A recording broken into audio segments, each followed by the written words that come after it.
Au cours des siècles, Babylone la Grande, l'empire mondial de la fausse religion, a commis avec les rois de la terre des actes immoraux sur le plan spirituel.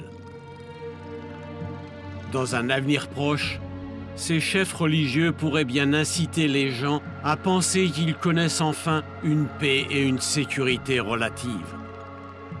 Que se passera-t-il ensuite? Jéhovah mettra dans le cœur des chefs des nations d'autoriser les Nations Unies à attaquer Babylone la Grande. C'est à ce moment-là que commencera la grande tribulation.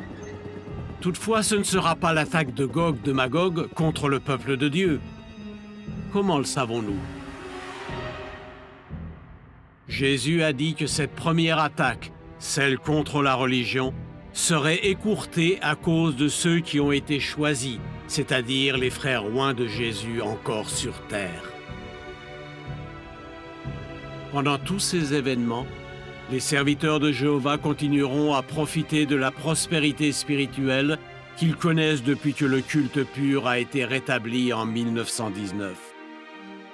Mais quel que soit le répit que nous aurons peut-être à ce moment-là, ce ne sera que le calme avant la tempête. La tempête finale.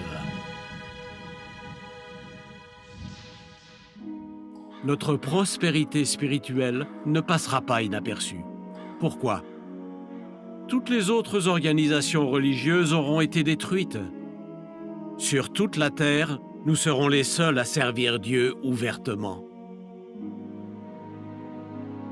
Gog de Magog, une coalition de toutes les nations, oui, une coalition composée du roi du Nord, du roi du Sud et de toutes les autres nations, préparera une attaque contre le peuple de Dieu.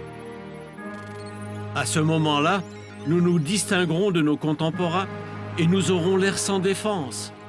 C'est ce qui poussera Gog à élaborer un projet malveillant dans une vaine tentative pour faire disparaître le culte pur de la terre.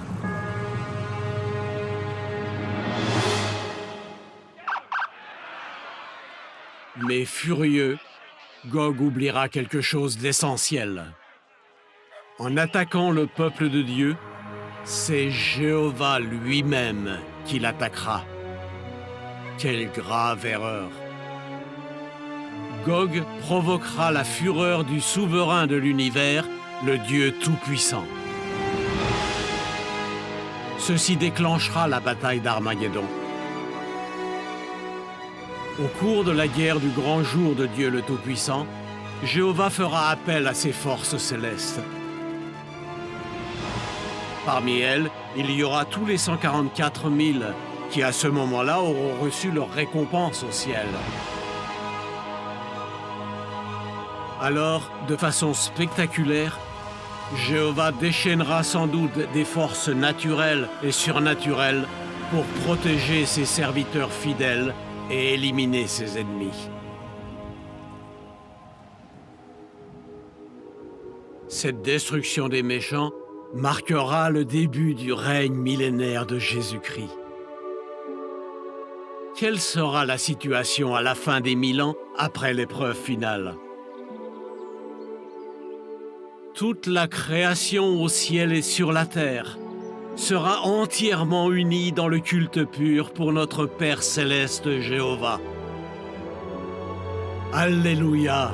Quelle époque merveilleuse ce sera!